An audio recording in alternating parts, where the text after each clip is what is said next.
tekkis lihtsalt võimalus läbi oote reisingu proovida seda uuemat autot ja haarasime sellest kinni, et sellepärast nad siin täna mõlemad ka kohal on, et proovida ühte ja teist ja siis vaadata, et suure tõenäosusega me ikka selle uuema autoga starti läheme, aga jah,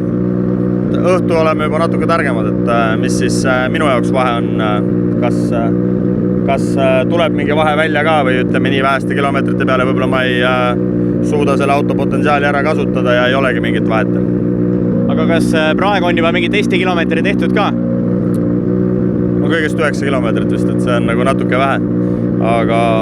õhtuks oleme targemad.